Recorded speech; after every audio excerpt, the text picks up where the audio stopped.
Les grands entretiens de Storia Voce.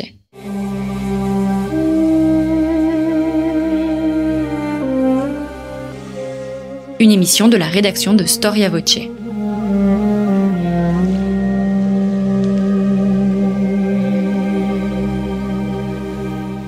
On retrouve Marie-Gwen Carichon. Chers auditeurs, bonjour et bienvenue sur Storia Voce pour une nouvelle émission de nos grands entretiens. Parfois, c'est la littérature qui nous raconte l'histoire avec un grand H, les longs poèmes qui se présentent à nous comme des fragments d'archives. La naissance de Rome est aussi énigmatique que le sont les récits qui lui sont consacrés, notamment depuis les Grecs. Les anciens établissent sa fondation au 21 avril 753. C'est Romulus qui en aurait posé la première pierre. Il est le descendant d'Énée, Énée donc le héros de la guerre de Troie et le personnage principal de l'Énéide de Virgile, dont le débarquement sur les plages du Tibre constitue un autre moment fondateur de l'histoire de la ville. Mais alors quel crédit accorder aux textes littéraires, souvent écrits bien des années après les faits? Quelles sources soulever alors pour dégager le vrai de la légende? Et pourquoi ce vif intérêt des anciens pour la ville de Rome? Cette histoire de Rome aux origines est le fruit d'un travail au carrefour donc de plusieurs sciences, la mythologie, la littérature, l'histoire bien entendu, l'archéologie, la philologie. De facto, cette histoire des origines ne peut s'écrire que grâce à la confrontation des hypothèses issues des différentes disciplines que nous venons d'évoquer. Pour répondre à toutes nos questions, nous recevons aujourd'hui, au micro de Storia Voce, Alexandre Grandadzi, grand spécialiste de la Rome antique. Alexandre Grandadzi, bonjour. Bonjour Marie-Gwen Carichon et bonjour aux auditrices et aux auditeurs de Storia Voce. Vous êtes historien de Rome, professeur à la Sorbonne et également archéologue. Votre livre « Les origines de Rome », publié aux presses universitaires de France, vient d'être édité pour la 3e fois dans cette collection « Que sais-je ». Vous avez également publié en 2017 aux éditions Perrin le livre « Ours, histoire de la ville de Rome, des origines à la mort d'Auguste » qui a reçu le prix de Chateaubriand. Et nous reviendrons donc dans cet ouvrage dans l'émission. Une première question donc sur votre ouvrage Les origines de Rome, Alexandre Grandadzi. Qu'entendez-vous par le terme origine? Alors c'est une question très embarrassante, mais très pertinente. J'ai adopté ce terme origine de Rome, bien que je sache que ce terme origine est aujourd'hui très suspect du point de vue scientifique, parce que l'origine, ça implique qu'il y a quelque chose qui commence totalement, qui n'existait pas avant, et un historien, n'importe quel historien, sait bien que rien ne commence jamais vraiment.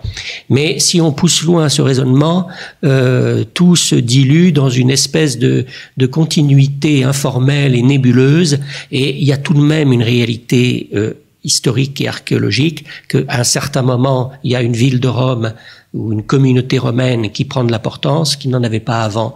Et donc, j'ai repris, bien qu'ayant un petit peu hésité, mais j'ai repris l'appellation origine de Rome, qui définit à la fois un sujet, celui de ce livre, et aussi, vous avez déjà eu l'occasion de commencer à le dire, et on va y revenir, et aussi tout un domaine scientifique. Tellement cette question est, depuis quelques décennies, on va dire depuis un demi-siècle, venue au premier plan de la recherche scientifique sur l'Antiquité. Alors vous parlez de recherche scientifique, et pourtant quand on pense à la naissance de Rome, on pense avant tout à des poèmes, à des textes littéraires, Alexandre Grandadzi. Alors comment on étudie en fait cette origine de Rome? Est-ce qu'on commence par la littérature? A-t-elle finalement un lien avec la vérité historique? C'est toute la question que finalement l'Europe savante, les chercheurs se posent depuis, on va dire, le début du XVIIe siècle. Qu'est-ce qui, dans ces textes littéraires qui nous racontent les origines de Rome, le pluriel est mieux que le singulier, hein, il y a plusieurs causes, il n'y en a jamais une seule.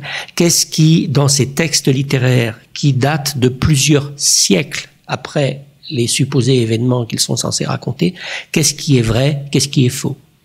Alors, pour résumer et pour faire l'histoire des interprétations, je dirais que au Moyen Âge, jusqu'à la Renaissance comprise, dans Tite-Live, par exemple, puisque le premier livre de Tite-Live, de l'historien Tite-Live, est consacré au début de Rome, historien Tite-Live qui qui écrit à la fin du 1er siècle avant Jésus-Christ. Hein. Il a commencé sans doute son travail dans les années 30, 27 avant Jésus-Christ. Et il est mort en 12 ou en 17 après Jésus-Christ. Donc, en gros, il écrit 7, 8 siècles après les origines de Rome. Qu'est-ce qui peut être vrai dans ce qu'il nous raconte sur Romulus, etc. Et je parle pas... Vous avez parlé d'Énée, vous avez raison, mais enfin, limitons-nous à Romulus, puisque c'est Romulus celui qui passe pour le fondateur de Rome. Eh bien, la réponse de la Renaissance, jusqu'à la Renaissance, la réponse du Moyen-Âge jusqu'à la Renaissance, c'est tout est vrai. Et puis, à partir la fin de la Renaissance, et surtout à partir du début du XVIIe siècle, le doute commence à arriver. Et dès le XVIIIe siècle, essayons d'aller un peu vite, mais dès le milieu du XVIIIe siècle, l'idée va se répandre que finalement cette tradition, parce qu'elle est littéraire, et seulement littéraire, et parce qu'elle est bien plus tardive que les faits qu'elle raconte, cette tradition est peut-être fausse. Et ce soupçon, il devient très très fort à partir du début du XVIIIe siècle en France, autour de ce que j'ai appelé, parce que je l'ai un peu étudié, la controverse de Paris entre des érudits de l'Académie des inscriptions, et il va être formalisé, et avec un grand talent, par un historien, un érudit qui vit aux Pays-Bas, qui est un descendant, qui est protestant, descendant de protestants chassés par la révocation de l'édit de Nantes, qui s'appelle Louis de Beaufort. Dissertation sur l'incertitude des 5 premiers siècles de l'histoire romaine, 1738, deuxième édition, 1750. Et à partir de là, tout le 19e siècle va développer un point de vue, on va dire, sceptique, un point de vue critique sur la tradition littéraire, sur les origines de Rome. Et tout ça va redémarrer en Allemagne à partir de quelqu'un qui s'appelle Niebuhr, Barthold Georg Niebuhr. Je raconte tout ça, n'est-ce pas, dans le que sais-je, le livre que vous voulez bien citer, les origines de Rome. Et je dirais que jusqu'à une époque récente, et pour répondre le moins longuement possible à votre question qui, vous le voyez, touche à l'essentiel, faire preuve d'intelligence critique, faire preuve de scientificité lorsqu'on étudiait ces questions, c'était d'une manière ou d'une autre toujours montrer que la tradition littéraire était fabriquée, artificielle et fausse. Or, nouveauté depuis une quarantaine d'années, il ne paraît plus possible de rester sur cette ligne.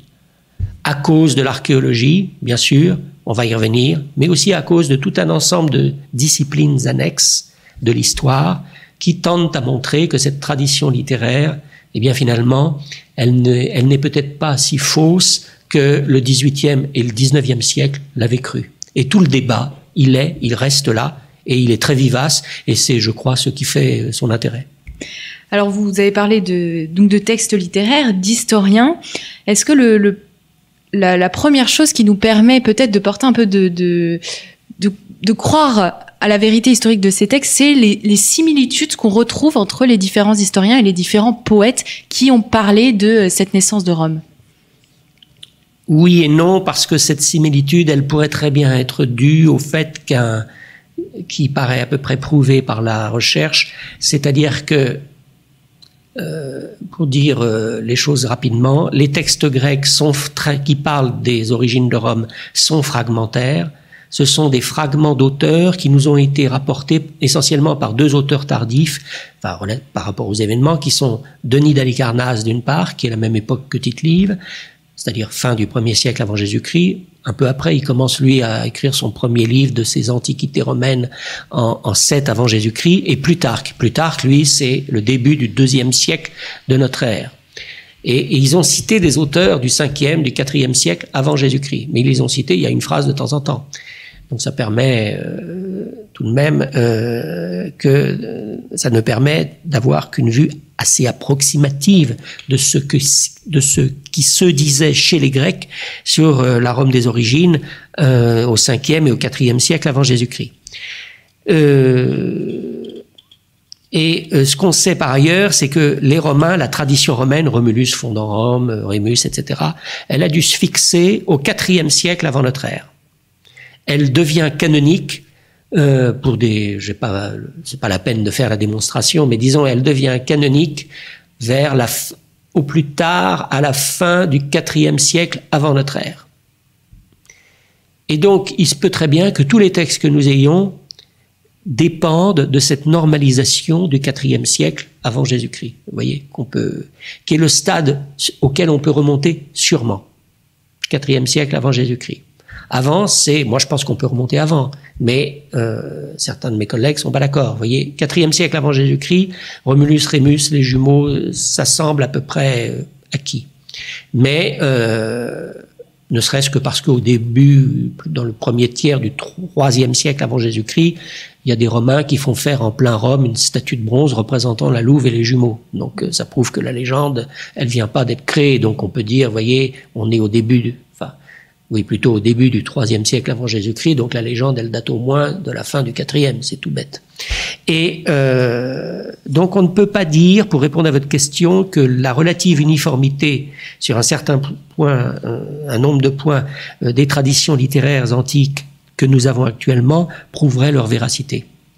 D'autant plus qu'il ne faut pas exagérer l'unicité, l'unité, l'uniformité de ces traditions antiques. Si vous regardez le détail, j'ai un collègue anglais qui l'a fait récemment, il y a déjà 20 ans, qui s'appelle le seul professeur Peter Wiseman. On peut identifier sur Romulus et Rémus, sur la fondation de Rome, à peu près 63 versions différentes. Vous voyez ? Alors bien sûr, on appelle versions différentes des versions qui parfois ne divergent que sur peu de points. Mais enfin, il y en a... dans le bouquin de Wiseman, vous avez 63 versions différentes. Alors même si je pense qu'on peut réduire à une vingtaine, ça fait beaucoup tout de même. Hein. Donc ne nous exagérons pas l'uniformité de ces versions, ce qui pose évidemment problème. Ce qu'il faut dire tout de même, c'est que sans doute, encore une fois, à partir au moins de la fin du IVe siècle avant Jésus-Christ, il y a une version, celle qu'on connaît, Romulus, Rémus, qui devient la version majeure, en tout cas la version majeure pour les Romains. Alors cette version majeure, cette version officielle de l'histoire de Rome et de ses débuts, qui date du IVe siècle, qu'est-ce qu'elle dit grosso modo sur... Qui date du IVe siècle au plus tard. Au plus tard, moi, je pense qu'elle date d'avant, mais vous voyez... Oui. Essayer de faire une démonstration scientifique, c'est distinguer entre ce qui est sûr et ce qui est possible ou probable. On peut dire que les savants d'aujourd'hui estiment sûr qu'elle date au moins du IVe siècle avant. Voilà. Donc cette version qui date au moins du IVe siècle, avant Alexandre Gandadi, qu'est-ce qu'elle dit sur le commencement de Rome ? Comment, à qui elle attribue donc cette fondation ? Comment est-ce que Rome commence à étendre son empire ? Et finalement, sur quoi les Romains se retrouvent ? Alors, les éléments qui se retrouvent dans cette version et qu'on retrouve déjà dans d'autres versions antérieures, c'est d'abord le lieu de cette fondation de Rome, de ce commencement à l'existence de Rome. Le lieu, c'est ce que j'ai appelé dans mon livre Urps l'hypercentre, c'est-à-dire le Palatin, mais pas seulement le Palatin, le Capitole et la vallée du Forum. C'est vraiment les trois lieux majeurs où se joue le surgissement d'une communauté ou d'un ensemble de communautés qui préexistaient sans doute depuis longtemps, mais leur surgissement en un ensemble unitaire, qu'on va appeler la cité de Rome. Donc le lieu, élément commun. Deuxième élément commun, malgré ce qu'on peut lire parfois, et dans mon petit livre sur les origines de Rome, j'ai insisté sur le fait que on dit parfois il y a beaucoup de dates de la fondation de Rome. Mais quand vous regardez, c'est vrai, il y en a plusieurs. 753 n'est qu'une des dates possibles, sans doute adoptée par Varron. Varron, le très grand érudit, le très grand savant de la fin de l'époque républicaine, qui est mort à 90 ans passés en 28 avant Jésus-Christ. Mais quand vous regardez les autres dates, elles sont pas si différentes que ça. Il y a une autre date, c'est 748 avant Jésus-Christ.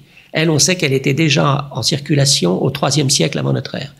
748-753 avant Jésus-Christ, la belle affaire. Hein.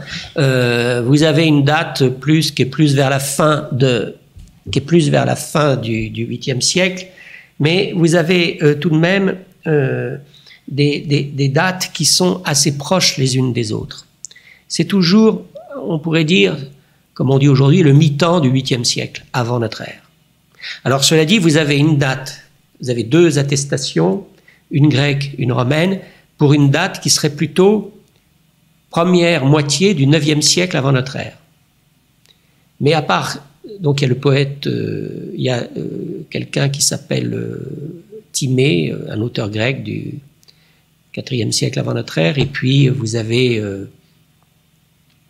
une phrase, un vers chez le poète Ennius, dont nous n'avons que des fragments, dans son grand poème Les Annales, Annales, il semble dire, mais c'est controversé, mais enfin il semble dire que Rome existe depuis une chronologie qui correspondrait plutôt au 9e siècle qu'au 8e siècle. Mais à part ces deux exceptions, c'est le 8e siècle. Donc il y a quand même une relative uniformité de date. Donc vous voyez, une uniformité de lieu, l'hypercentre, de date, le 8e siècle avant notre ère. Et puis il y a une uniformité, une unité dans la tradition qui présente le fondateur ou les deux fondateurs, parce que parfois Rémus est quasiment aussi important que Romulus dans certaines traditions, ils sont d'origine albaine. Alors qu'est-ce que c'est que Albe? C'est dans la légende, Alba Longa, c'est ce qui passe pour être la métropole de Rome, la ville dont Rome serait l'émanation. J'ai passé une vingtaine d'années de ma vie à travailler sur Alba Longa pour terminer par la conclusion qu'elle n'a sans doute pas existé. Mais oui, j'aime bien dire ça, ça fait rire les étudiants. Mais Alba Longa, c'est le nom pris par, je dirais, les manifestations de ce que les archéologues appellent la culture laciale, qu'on peut appeler la civilisation latine, dans les monts albains, c'est-à-dire on est ce qu'on appelle aujourd'hui les Castelli Romani, on est à une trentaine de kilomètres au sud-est de Rome, une zone arborée autour de deux lacs, le lac de Castel Gandolfo, le lac de Neimi, qui encore aujourd'hui sert de lieu de promenade aux Romains et qui s'urbanise malheureusement un peu vite aujourd'hui, mais qui est le lieu d'où la tradition place l'origine des fondateurs, qui s'appellent Romulus, qui s'appellent Rémus ou autres. Donc vous voyez, il y a trois éléments communs. Le lieu, le Palatin, le forum, la date, le 8e siècle avant Jésus-Christ, l'origine albaine. Et puis il y a un quatrième élément qu'on retrouve dans presque tous les récits, c'est que cette fondation de Rome serait liée à des rites qui correspondent à ce qu'on peut appeler techniquement la divination augurale. C'est-à-dire, en gros, regarder les oiseaux pour savoir non pas pour savoir ce qui va se passer, parce qu'il ne s'agit pas de deviner l'avenir, mais pour savoir si les dieux, et en particulier le plus grand d'entre eux, celui qui patronne tout ce qui est tout ce qui est du ressort de la souveraineté d'une communauté, Jupiter, pour savoir si Jupiter donne son accord ou pas à la fondation de la ville. Et puis si on peut peut-être trouver un cinquième élément commun, donc des rites, vous voyez, des rites religieux, qui passent par le fait de prendre les auspices. Hein. Prendre les auspices, c'est une expression qui est dérivée du latin, qui veut dire que le roi de Rome, le premier roi de Rome, Romulus, peut être aidé d'un technicien, un augure, à moins qu'il ne soit lui-même un augure, comme le dit la tradition. Il regarde en l'air, il voit les oiseaux, et il lit dans le nombre des oiseaux leur vol, sans doute aussi le genre d'oiseau que c'est, il lit l'approbation de Jupiter. Et puis le dernier élément commun à tout ce corpus sur la fondation de Rome, ça passe par l'implantation, l'installation d'une délimitation, d'une limite. Au pied du Palatin, en haut du Palatin, à mi-pente, on ne sait pas trop, mais il y a un mur, il y a une limite qui est tracée. Donc vous voyez, pour répondre à votre question, il y a 5 éléments communs dans les traditions littéraires, qu'elles soient grecques, qu'elles soient d'expression latine. Alors, on ne les trouve pas toujours tous les 5 en même temps, hein, mais c'est le lieu, le Palatin, le Capitole, la date, milieu du 8e siècle, sans entrer trop dans les détails, l'origine latine et plus spécifiquement albaine, l'existence de rites religieux liés à la prise d'hospice et sur le terrain, la construction d'une délimitation, d'un mur, ou d'une barrière, ou d'un fossé, on ne sait pas trop. Voilà, la construction de quelque chose sur le terrain. Alors, ces éléments que vous venez d'évoquer sont donc dans la tradition littéraire. Et qu'est-ce que l'archéologie peut nous apporter pour confirmer l'existence de la fondation de Rome sur le mont Palatin, le fait que l'origine soit albaine? Qu'est-ce que l'archéologie vient proposer pour cette histoire des origines de Rome? Eh bien, l'archéologie, je dirais, propose des données qui, au contraire des données littéraires, sont des données contemporaines, des événements ou des prétendus événements. C'est-à-dire que le texte de Tite-Live, il date du 1er siècle avant Jésus-Christ, il est transmis par des manuscrits dont les plus anciens sont du 9e siècle de notre ère, donc il y a un énorme décalage.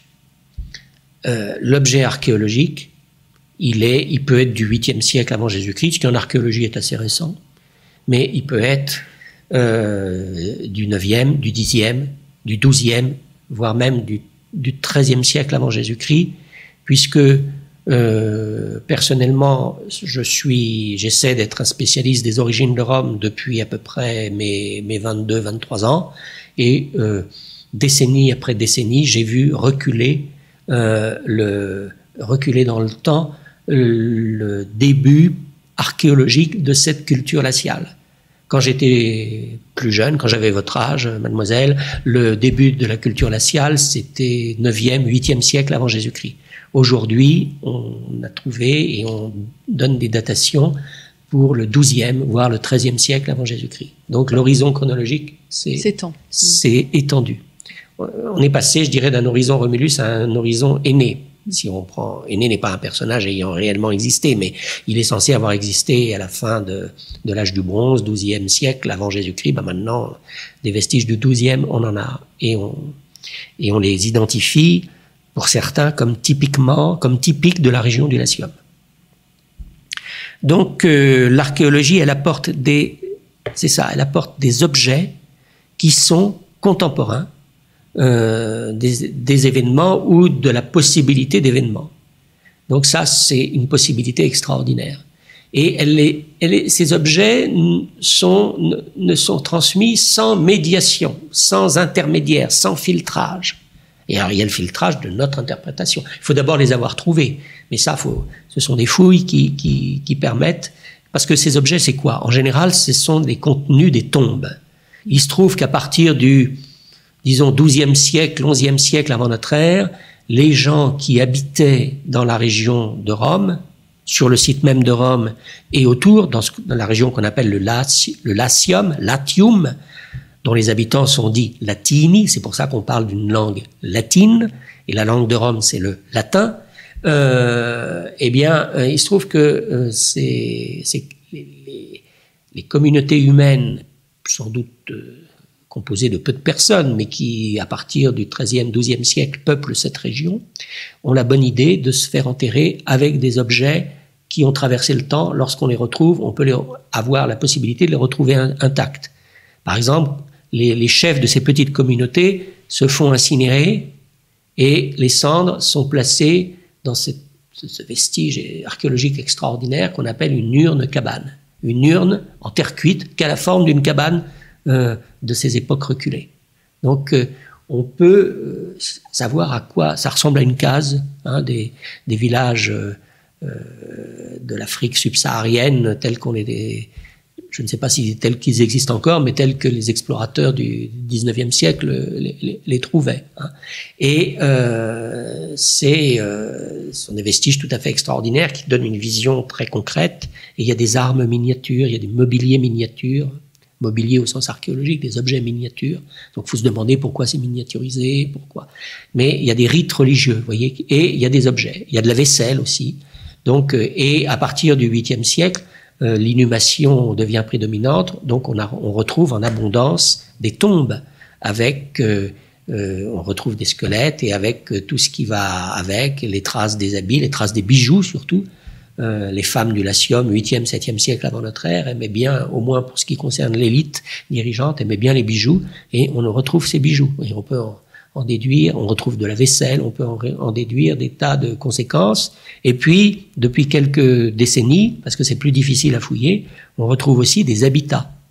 Donc, on retrouve pas les cabanes dont je vous parlais, mais on retrouve les trous de poteaux qui, les poteaux qui soutenaient, vous voyez, le toit de ces cabanes. Beaucoup de nos auditeurs reconnaissent les fameux fonds de cabane qu'on trouve sur le Palatin, qui ont été trouvés au tout début du XXe siècle. Vous savez, les 5-6 cabanes dont on voit du côté du temple de la Magna Mater, dans la partie sud-ouest du Palatin,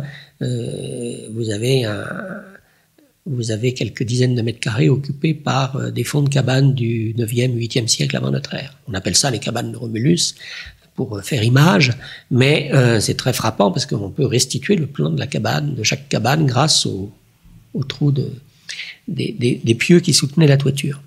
Donc on a une vision, grâce à l'archéologie, qui est une vision incroyablement concrète, précise, et comme nos auditeurs le savent, les techniques de l'archéologie ne cessent de progresser. C'est-à-dire que maintenant, quand on trouve un site archéologique lacial, c'est-à-dire entre le XIIe siècle avant Jésus-Christ et le 5e siècle avant Jésus-Christ, c'est ce qu'on appelle la culture laciale, que les archéologues ont divisé en plusieurs périodes, en gros en 4 périodes.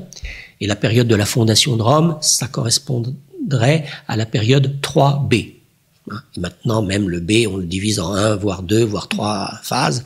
Et aujourd'hui, avec l'archéologie, toute une série de sciences, de disciplines annexes, de techniques annexes font leur entrée sur les chantiers de fouilles, ce qui fait qu'on est capable, quand on trouve une tombe, si on trouve un squelette, on est capable de dire, si on trouve un squelette de tête et de mâchoire, de dire ce que la personne avait mangé dans son existence, quel était son régime alimentaire, et on est capable aussi, grâce à la paléopalynologie, de restituer les environnements naturels de ces petites communautés villageoises entre le 10e, 12e et 6e siècle avant Jésus-Christ, qui parsemaient le site de Rome et la région du Latium. Donc on arrive à des précisions absolument fascinantes. Et toutes les enquêtes actuelles qui sont faites sur les carottages des pôles ont aussi des répercussions sur les études de paléoclimatologie du monde antique, et en particulier dans le Latium. Vous avez aussi des études de gisements. L'Italie centrale est une région très riche en lacs, et ces lacs, je vois par exemple le lac Albin, le lac d'Albano, le lac de Castel Gandolfo. Malheureusement, il a perdu, depuis que je m'y intéresse, il a perdu à peu près 17 mètres. Et donc on retrouve des villages de l'âge du bronze ont émergé, et on retrouve des paléosols qu'on peut interroger, et d'année en année, je suis absolument abasourdi, stupéfait par la précision, restitution des données qui sont apportées par nos collègues archéologues. Alors je ne suis pas moi un archéologue de terrain, mais je suis quelqu'un qui utilise au maximum les résultats de l'archéologie, parce qu'effectivement, ils renouvellent notre approche de ces textes littéraires qu'on avait cru être seulement littéraires. Et on s'aperçoit de plus en plus que ces textes véhiculent toute une série d'informations absolument fascinantes. Alors, il n'y a pas que l'archéologie. Oui, j'allais en venir. Voilà, ouais, vous travaillez sur donc l'archéologie, les textes littéraires, et quelles sont les autres grandes disciplines qui peuvent nous aider à comprendre les origines de Rome? Alors, il y en a beaucoup, mais pour parler de ce qui s'est fait au XXe siècle, par exemple, quand j'étais étudiant, quand je commençais à m'intéresser à ce domaine, la discipline scientifique qui permettait d'explorer les origines de Rome, c'était la mythologie comparée. Alors, ça ne veut pas dire que il fallait... Alors, évidemment, elle était dominée, cette discipline, par la grande figure de Georges Dumézil, avec sa théorie des trois fonctions, qui aurait formaté toute la tradition des origines de Rome. Est-ce que vous pouvez expliquer un peu pour nos auditeurs cette thèse? Alors, Georges Dumézil, qui était un très grand savant, qui au départ est un linguiste, spécialiste de linguistique indo-européenne, donc quelqu'un qui reconstitue les États indo-européens des différentes langues connues, notamment le latin, qui est une langue indo-européenne. C'est peut-être pas la peine que j'explique ce que c'est que... Là, c'est... Oui, non. Voilà, les indo-européens. Et donc, Georges Dumézil était passé, si j'ose dire, de la linguistique à la mythologie comparée, et d'une certaine manière à l'histoire, c'est-à-dire qu'il prétendait retrouver non seulement des mots, des racines de mots communes, mais aussi des concepts. Et il avait élaboré une théorie qui a eu beaucoup de succès, peut-être aussi en raison de sa simplicité grandiose, selon laquelle les Indo-Européens, mais ça aurait aussi passé chez les Latins, auraient eu une conception du monde divisée en trois fonctions, trois pôles, trois polarités. Souveraineté, avec un aspect force et un aspect religion. Souveraineté, un aspect droit et un aspect religion. Force et abondance. Romulus et Numa seraient les deux. Et il voyait la tradition sur les rois de Rome, puisque la tradition littéraire dit qu'il y a eu 7 rois de Rome, de Romulus à Tarquin le Superbe. Donc pour lui, les deux premiers, Romulus et Numa, seraient l'illustration de ce qu'il appelait la première fonction. Romulus, illustration du côté de la force, Numa, illustration de la souveraineté. Romulus, illustration de la souveraineté du côté du droit et de l'instauration des normes, et Numa, illustration de la souveraineté du côté de la religion. Ensuite, Tullus Hostilius, qui est le conquérant et le destructeur d'Albe la Longue, serait l'illustration de la force. Et puis le quatrième roi, Ancus Marcius, qui est, selon la tradition, le conquérant de Ostie, le créateur, le fondateur d'Ostie, le port de Rome, serait l'illustration pour lui de l'abondance, puisque le port apporte des denrées et ça serait l'illustration de l'abondance. Et puis après, Tarquin l'Ancien, Servius Tullius Tarquin le Superbe, il y voyait c'était moins net. Vous voyez, il retrouvait encore, mais ce sont surtout ses élèves à ce moment-là qui ont travaillé sur cette deuxième partie de la monarchie romaine. En tout cas, pour les 4 premiers rois, selon Georges Dumézil, rien n'était historique, absolument rien. Tout s'expliquait par cette fameuse théorie des 3 fonctions, à laquelle personnellement je ne crois pas du tout, mais c'est une théorie qui, il est vrai, a le mérite de la simplicité et qui, il est vrai, il faut voir qu'elle a été élaborée, d'après le témoignage de Dumézil lui-même, c'est pas Paul Claudel au 13e pilier de Notre-Dame, mais presque, il a eu une révélation un jour et il date très précisément cette révélation sur cette théorie de 1938. Il faut bien voir qu'en 1938, on ne connaît quasiment rien. On connaît un petit peu, mais quasiment rien de l'archéologie, de la culture, de ce qui sera ensuite décrit comme la culture glaciale. En 1938, qu'est-ce que vous connaissez? Qu'est-ce qu'on peut connaître de l'archéologie des origines de Rome? Vous avez des vestiges assez abondants sur les monts Albins qui ont émergé au XIXe siècle. Il y a beaucoup d'urnes cabanes, mais on ne sait pas très bien les dater et on ne s'y intéresse pas beaucoup. Aucun corpus n'existe, par exemple, en 1938. L'archéologie, vous pouvez l'utiliser à partir du moment où vous avez des corpus.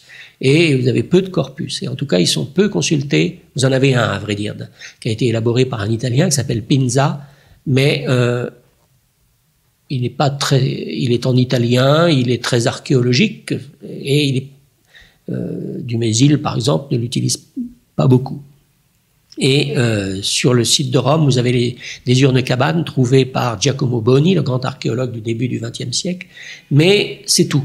Et ces vestiges archéologiques ne sont pas encore, par exemple pour ceux de Rome, ne sont pas encore rassemblés en corpus. Et finalement, l'archéologie ne joue qu'un rôle très très mineur encore en 1938 dans la réflexion sur les origines de Rome.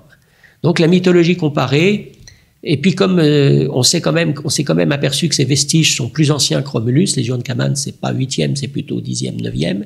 Même à l'époque, on les date du 9e. Donc on se dit Romulus est faux puisque les Uancaman datent du 9e. Et on pousse pas très loin, pas tellement plus loin le raisonnement. Donc le mérite du Mésil, c'est au moins de faire tout de même avancer la recherche du côté des mythes. Et je dirais que son apport pour moi, l'apport de Dumézil qui reste aujourd'hui, c'est pas dans sa théorie qui, d'une certaine manière, est toujours vraie. Toute société humaine est un peu ordonnée sur l'épaule de la souveraineté, de la force et de l'abondance. Et c'est tellement toujours vrai que finalement c'est une théorie qui perd un peu de sa validité, quelque chose qui est toujours vrai et faux du point de vue scientifique, ou alors c'est une banalité. Mais par contre, je crois que l'apport important du Dumézil et qui subsiste, c'est d'avoir montré que les mythes, par exemple le mythe de la gémellité, le fait que Romulus a un jumeau qui s'appelle Rémus, que les mythes qui sont liés aux origines de Rome sont des mythes indo-européens. Et cela permet de répondre à ceux, quand je dis ceux, c'est aussi celles et ceux qui ont pu dire et écrire, et qui l'écrivent parfois encore, que les mythes de Romulus et de Rémus, c'est des inventions tardives, 2e siècle avant Jésus-Christ, 1er siècle avant Jésus-Christ. Hein. Il y a des gens qui ont pu écrire que la légende de Romulus et de Rémus, c'est en fait une légende très tardive, même pas 4e siècle avant Jésus-Christ, mais finalement dans son élaboration de détails, 2e, 1er siècle avant Jésus-Christ. Eh bien, quand vous prenez en considération les démonstrations de Dumézil montrant que dans la légende de Romulus et de Rémus, c'est bourré de mythes indo-européens, eh bien, vous cessez de pouvoir considérer comme tardive cette légende. Et c'est déjà un acquis très important. Vous avez parlé des influences indo-européennes. Alors, je n'ai répondu qu'en partie à votre question. Oui, sur la mythologie. Oui, alors la mythologie comparée dans les années 60, parce que je dirais la diffusion de sa théorie, c'est surtout les années 60, à partir des années 60, ça a été un moment important. Ensuite, vous avez, il n'y a pas que l'archéologie, c'était le sens de ma réponse. Il n'y a pas que l'archéologie. Aujourd'hui, vous avez aussi beaucoup d'acquis du côté de la linguistique. Par exemple, en linguistique, un acquis encore tout récent que j'ai essayé d'exploiter sans être linguiste, sans être spécialiste de linguistique historique moi-même, je me suis aperçu, il y a à peu près de cela un peu moins de 10 ans, je me suis aperçu que du côté des linguistes, de mes collègues linguistes, le mot « ourps » était désormais considéré comme un mot d'origine indo-européenne. Et ça m'a fait songer que la réflexion sur l'étymologie de « ourps » avait toujours été un argument, si je puis dire, contre Romulus. Parce qu'on disait « ourps », avant on disait « ourps », c'est étrusque. C'est un mot étrusque. Puisque c'est un mot étrusque, les Étrusques, on sait bien qu'ils sont arrivés après le 8e siècle avant Jésus-Christ, et surtout 6e avant Jésus. Ça prouve donc que Romulus est faux. Or, et là, je n'ai fait que prendre acte d'un véritable consensus scientifique chez les linguistes. Ourps est un mot aujourd'hui considéré comme indo-européen. Pour l'instant, ils ont l'air d'accord entre eux. Peut-être qu'ils vont changer d'avis. Mais pour l'instant, moi, je travaille avec les données dont je dispose, et ça m'a paru important de le mettre en lumière. Et d'autres recherches faites par d'autres collègues sur d'autres mots, le mot populus par exemple, qui veut dire armée dans le latin archaïque, sur tous les mots du vocabulaire augural, auspicium, augurium, sont des recherches importantes parce qu'elles montrent l'enracinement latin de toute une partie de la tradition sur Romulus. Donc il y a la linguistique. Vous voyez, la linguistique est importante. Il y a une variante de la linguistique qui est la toponymie. La toponymie, c'est aussi très important. Vous avez des endroits qui s'appellent qu'est-ce que c'est que ce nom de Roma? Vous voyez, il y a une porte de Rome qui s'appelle Romanula. Et la toponymie, on le sait bien, nous en France, que ça peut porter trace d'événements très anciens. Regardez, quand vous allez entre Paris et Orléans, vous avez un endroit qui s'appelle Allainville. Enfin, vous connaissez. C'est pas vous qui me parliez d'Orléans? Non. Alors, vous avez, Allainville, ça s'appelle comme ça parce que au IVe siècle ou 5e siècle de notre ère, il y a sans doute un détachement de Alain c'est-à-dire une peuplade d'origine asiatique qui s'est établie là. Hein. Vous avez sur le rivage normand, vous avez des tas d'endroits qui s'appellent Bretteville, parce que au 5e, quand les Bretons ont été chassés de ce que nous appelons l'Angleterre, ça je crois que c'est un exemple auquel vous serez sensible, ils se sont établis en Armorique et peut-être un peu jusqu'en Normandie, et d'où les noms, les toponymes comme Bretteville. Donc nous savons que la toponymie peut conserver des états très anciens de civilisation. C'est difficile de les dater précisément, mais parfois c'est possible. Et donc c'est pareil pour la toponymie de Rome et du Latium. Donc il y a la linguistique, il y a la toponymie, il y a l'étude des formules religieuses. Quand vous vous apercevez que par exemple, le formulaire religieux du 1er siècle avant Jésus-Christ, quand on dédie un autel, contient des formes qui linguistiquement ont disparu à la fin du 7e, début du 6e siècle avant notre ère, c'est quand même intéressant. Vous voyez, ça vous montre qu'il y a des formulaires religieux qui étaient conservés tels quels, au moins depuis l'époque archaïque. Et ça peut là je fais allusion à une recherche récente d'un jeune collègue italien qui m'a fait lire son travail et qui est très convaincant à cet égard. Donc vous avez, voilà, résumons, vous avez l'archéologie avec toutes ses techniques, c'est-à-dire la paléoclimatologie et tout ce qui va avec. Vous avez la linguistique, vous avez la mythologie comparée, vous avez la toponymie. Vous avez aussi l'anthropologie. L'anthropologie, pourquoi en Latium, à un certain moment, on enterre les gens assis.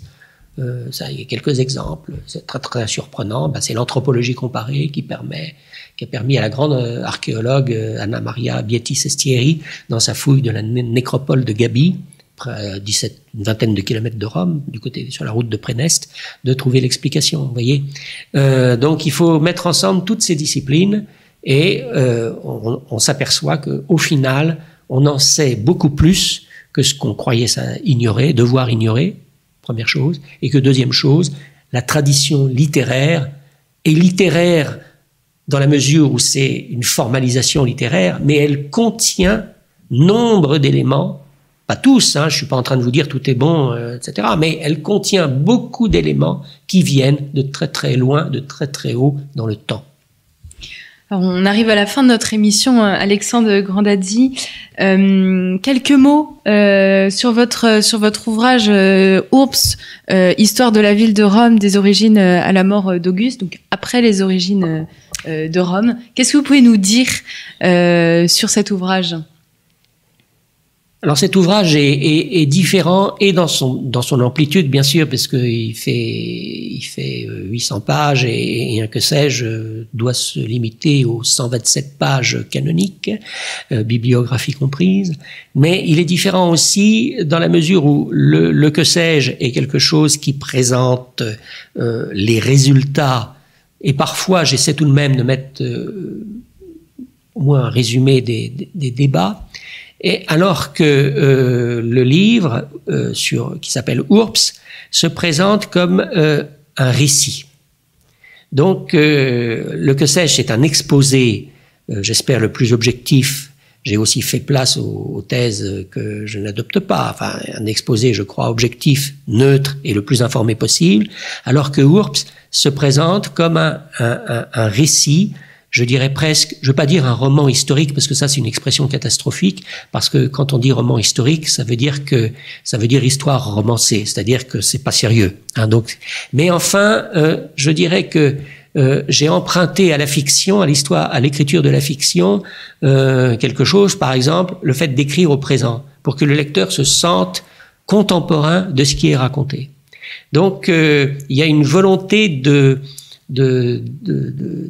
mettre le lecteur au cœur de l'histoire que je ne pouvais pas me permettre parce que c'est pas les traditions et je n'en avais pas non plus la possibilité du point de vue tout simplement de la longueur possible dans le que sais-je, mais que j'ai essayé de mettre en œuvre dans Urps, qui est, pour ainsi dire, qui essaie de faire revivre au lecteur le roman vrai de la Rome antique. Même si, encore une fois, ce mot roman est très très périlleux d'utilisation. Mais j'ai essayé c'est un récit. C'est un récit qui, non pas qu'il élimine toute la part d'incertitude dans la science, mais il y a le récit et puis il y a les notes. Elles sont pas en bas de page, elles sont dans la dernière partie de l'ouvrage. Et là, parfois, je dis attention, j'adopte telle version, telle hypothèse, mais il y a aussi telle autre hypothèse. Mais pour le récit, j'ai adopté une hypothèse. Et l'idée, c'est de faire vivre au lecteur, revivre pour ceux qui la connaissent déjà, mais vivre au lecteur une histoire romaine revue entièrement selon et dans les limites de la ville de Rome, ce qui n'avait, je crois, jamais été fait. Parce que j'ai toujours été frappé par le fait qu'on appelle l'histoire romaine une histoire où il est question de la Gaule, de la Palestine, de l'Angleterre, et où finalement la ville de Rome ne joue qu'un rôle parfois seulement accessoire. Moi, tout se passe à Rome. L'idée, c'est de montrer en quoi l'histoire romaine, partie de Rome, émanée de Rome, est revenue à Rome. Chaque conquête s'est traduite par un aménagement monumental. Donc, ce livre qui s'appelle Urps, c'est un grand récit qui fait vivre l'histoire urbaine de la ville de Rome au fur et à mesure que cette ville de Rome, cette communauté romaine, étendait son emprise sur l'ensemble du monde connu durant cette antiquité. Bien sûr, les Romains savaient qu'il y avait un empire parthe et ils savaient qu'il y avait aussi peut-être un empire chinois à partir du temps de l'Empire, mais ils n'avaient que des vues assez vagues sur la question. Par contre, le bassin méditerranéen, c'était l'horizon de leur monde, et cet horizon-là, ils l'ont dominé. Et montrer comment cette domination romaine sur le monde méditerranéen s'est traduite à l'intérieur intramuros du site romain par une évolution urbaine progressive a été mon objectif durant ce livre. Donc vous voyez, c'est un objectif tout à fait différent, parce que je ne me limite pas du tout aux origines, à cette réserve près qu'il y a quand même 200 pages dans le livre. Oups, il y a 200 pages sur ce qui correspond au que sais-je. Hein, vous voyez, mais c'est transformé cette fois-ci en récit. Et j'avais plus de place, et encore une fois, l'angle d'attaque est différent. Hein. Et il date de 2017 et jusqu'à février 2017, il a intégré des résultats faits. Par exemple, janvier 2017, conférence de presse de la surintendance archéologique de Rome pour dire qu'on venait de retrouver un morceau grand comme la main, mais de paléosol du Comitium, c'est-à-dire la place publique de Rome. Et ce morceau date du milieu du 8e siècle avant Jésus-Christ. Voyez. Ce qui prouve bien, et j'en reviens à une question que vous me posiez tout à l'heure, qu'est-ce qui a changé dans l'appréhension des origines de Rome et notamment de la fondation de Rome? Eh bien, c'est qu'on a fini par trouver, à partir des années 1988, on a trouvé un morceau de mur au pied du Palatin. Et ce morceau de mur, il date du milieu du 8e siècle avant Jésus-Christ. À partir de là, on ne pouvait pas, à moins d'être, je crois, quelqu'un d'assez étroit d'esprit, on ne pouvait pas rester, c'est ce qui m'a semblé en tout cas depuis cette date, on ne peut pas rester sur le jugement du 19e siècle. Tout est faux, qui disait tout est faux dans la légende de Romulus. Alors si tout est faux, pourquoi on trouve un mur, vous voyez, au pied du Palatin qui date du milieu du 8e siècle avant Jésus-Christ? Pourquoi on trouve un aménagement du Comitium qui date des années 730, 700 avant Jésus-Christ? Pourquoi on trouve un dépôt votif sur le Capitole qui date lui aussi pour bonne partie du milieu du 8e siècle avant Jésus-Christ? L'archéologie, finalement, nous oblige à changer l'ensemble de notre regard sur la tradition. Elle est comme un levier d'Archimède. Vous savez, Archimède disait « Donnez-moi un levier, je pourrais soulever la terre ». Eh bien, l'archéologie, elle ne se suffit pas à elle-même, mais elle oblige à reconsidérer toute cette tradition littéraire sur les origines de Rome. Et à partir de là, c'est comme ça qu'à partir de là, il faut aller vers la linguistique, il faut aller vers l'anthropologie, il faut aller vers la toponymie, il faut aller vers l'examen des rites religieux. Il faut reconsidérer notre jugement, le jugement de la science du 19e siècle et d'une bonne partie du 20e, qui disait dans la tradition sur les origines de Rome, tout est faux. Aujourd'hui, ce jugement, il n'est plus possible de le tenir. Alors ça exige un changement de nos paradigmes et nous en sommes là aujourd'hui. Quels vont être les nouveaux critères, les nouvelles méthodes qui nous permettent à la fois de rester vigilants, de rester critiques, de ne pas être crédules et en même temps de tenir compte de tout cet ensemble de nouvelles découvertes. Et je crois que c'est là la perspective qui s'offre à la recherche pour les décennies prochaines. Au moins.